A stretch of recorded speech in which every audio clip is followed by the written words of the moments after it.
Welcome to Devasena అభిరుచులు. ఇప్పుడు మనం టమాటా ఎగ్ చేసుకుందామండి. ఈ ఎగ్స్ కొట్టిపోసేసుకుంటే మంచి గుడ్డుకి ఉప్పు కారం అనేది చాలా బాగా ఎక్కుతుందండి. బాయిల్ ఎగ్ కంటే కూడా ఈ కర్రీ చాలా బాగుంటుంది. ఇప్పుడు ముందుగా మనకు కావాల్సిన పదార్థాలు టమాటాలు, ఎగ్స్, ఆనియన్. చాలా సింపుల్ కర్రీ అండి, చాలా టేస్టీ కర్రీ కూడా. ఎంత సింపుల్గా చేస్తామో అంతకు మించిన టేస్ట్ ఉంటుందండి ఇది. ముందుగా మనం స్టవ్ మీద కడాయి పెట్టుకొని కడాయిలో ఆయిల్ వేసుకుందాము. ఆయిల్ వేసుకొని సన్నగా తరిగి పెట్టుకున్న ఆనియన్ వేసుకోవాలండి. ఆనియన్ కొంచెం వేగేటప్పుడు ఇక బాగా వేగాలి. ఇప్పుడు మనం పసుపు వేసుకుందాము. 1 స్పూన్ పసుపు వేసుకోవాలి. అలాగే సాల్ట్ కూడా మనం చేసే కర్రీకి సరిపడినంత 1.5 స్పూన్ సాల్ట్ వేసేసుకోవాలి. చిన్న స్పూన్లు అండి ఇవి, అందుకని నేను 1.5 స్పూన్ చెప్తున్నా.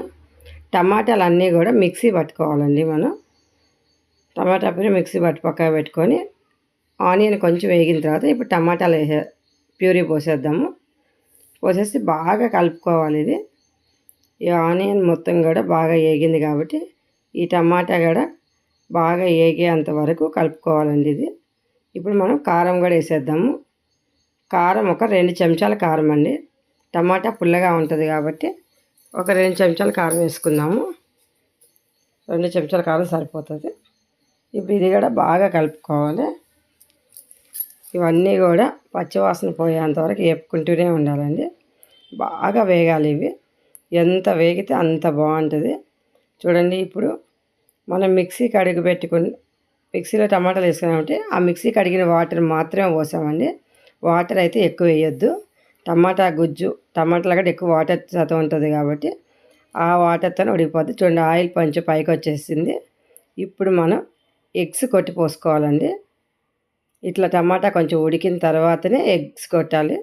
ఎందుకంటే ఎగ్స్ కొట్టిన తర్వాత మళ్ళీ కలపడానికి రాదు కాబట్టి కొంచెం బాయిల్ అయ్యేంతసేపు టమాటాలని బాగా కలుపుకొని ఉడకబెట్టుకోవాలి.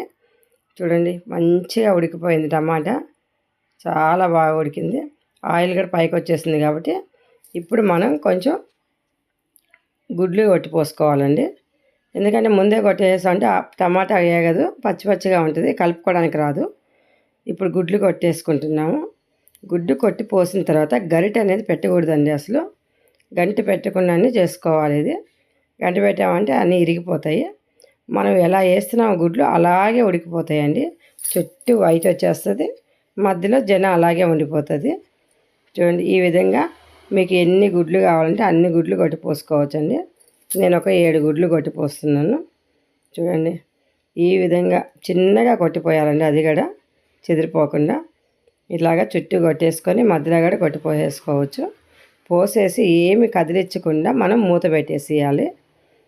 ఇలా మూత పెట్టేసి మీడియం మంట మీద ఉడికించుకోవాలండి. మరి సన్న మంట కాదు, అలానే పెద్ద మంట కాకుండా మీడియం మంట మీద ఉడికించుకుంటే మంచిగా. చూడండి, పొట్టిగా అలా కదిలిస్తున్నాము, ఎందుకంటే అడుగున ఏమైనా వాటర్ ఉందేమో అని చూసి కదిలిచ్చేసేసి ఇప్పుడు తిప్పుకుంటున్నామండి. గుడ్లు ఒక్కొక్క గుడ్డుని మనం తిప్పుకోవాలి. ఎందుకంటే ఇటు పక్కకి కూడా ఉడకాలి కాబట్టి అన్ని గుడ్లు కూడా ఇదే విధంగా తిప్పి పెట్టుకోవాలండి. కింద అడుగున ఉడికిపోయింది కాబట్టి ఇప్పుడు మళ్ళీ ఇటు తిప్పితే ఇటు పక్కకి కూడా బాగా ఉడుకుతుంది. ఎగ్స్ ఎక్కడే బాగుంది. ఇవి ఇరిగే పని అంటూ ఏముండదు. అన్నీ తిప్పేసామండి. మనం అన్నీ తిప్పేసాక కూడా మళ్ళీ మనం మూత పెట్టేసి మళ్ళీ మీడియం మంట మీద ఒక 5 నిమిషాలు ఉడికించుకోవాలండి. చూడండి, అందులో ఉన్న వాటర్ మొత్తం పోయి కూర దగ్గరికి అయ్యింది. మంచిగా ఏ గుడ్డుకి ఆ గుడ్డు ఉంటుందండి. ఎక్కడ ఇరిగిపోయేది అనేది ఏముండదు. అసలు మామూలు బాయిల్ ఎగ్ కర్రీ కంటే కూడా ఈ విధంగా చేసుకున్నారంటే ఎంత తినాలనిపిస్తుంటుందండి. ఎన్ని గుడ్లు తిన్నా కానీ తినేస్తాం మనం, అంత టేస్టీగా ఉంటుంది. అన్నంలోకి సూపర్గా ఉంటుందండి. ఇది చాలా బాగుంటుంది.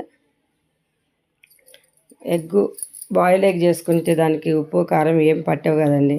అందుకని ఈ విధంగా చేసుకొని చాలా టేస్టీగా ఉంటుంది. గుడ్డు కర్రీ తినని వాళ్ళు కూడా తినేస్తారండి. ఇది అంత బాగుంటుంది. టమాటాలు అయితే కొంచెం చిన్న టమాటాలు అయితేనే కొంచెం పుల్లగా ఉంటాయండి. ఈ హైబ్రిడ్ టమాటాలు అంత మంచిగా ఉండవు. టమాటాల్లో గుజ్జు అనేది బాగా ఉండాలి, అప్పుడే బాగుంటుంది.